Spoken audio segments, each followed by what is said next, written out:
আজকে আমাদের সামনে আছে একটি 12 ভোল্ট ব্যাটারি চার্জার।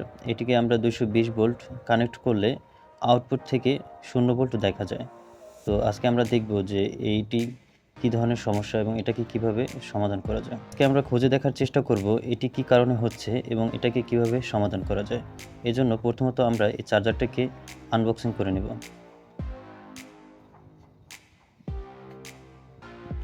প্রথমত আমরা চার্জারটি থেকে কেসিংটিকে আলাদা করব।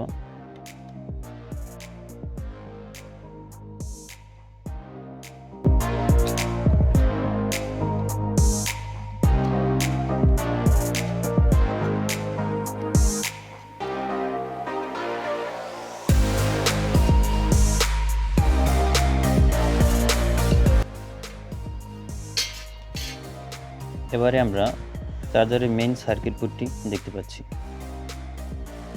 তো এবার একবার আমরা এটিকে 220 ভোল্টের সাথে কানেক্ট করে ভোল্ট মেপে ট্রাই করব যে আমাদের ভোল্ট দিচ্ছে কিনা। তো এবারে আমরা একটি ভোল্টমিটারকে নিয়ে নিলাম।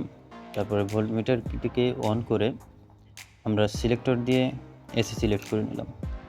এবারে আমরা ইনপুট ভোল্টেজটিকে দেখব যে আমরা কত পাচ্ছি। আমাদের ভোল্টমিটার 242 ভোল্ট দেখাচ্ছে। তো এবারে আমরা আউটপুটে দেখব যে আমরা 12 ভোল্ট পাচ্ছি কিনা। এই জন্য সিলেক্টর থেকে আমরা এটিকে ডিসি করে নেব।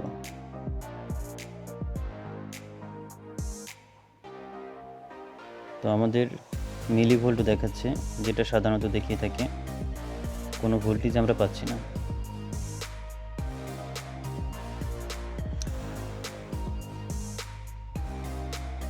তো আমরা 220 ভোল্ট থেকে এটিকে ডিসকানেক্ট করে নিলাম।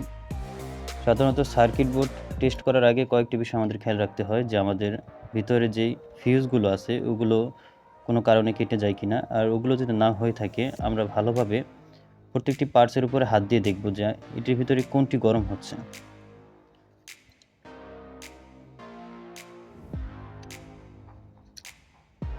তো এখানে আমাদের এই সার্কিট বোর্ডটির ক্ষেত্রে টপ 249 এই সার্কিটটি আমাদের গরম হচ্ছে। এটি হলো একটি পাওয়ার আইসি। তো এটিকে আমরা খুলে রিপ্লেস করার চেষ্টা করব।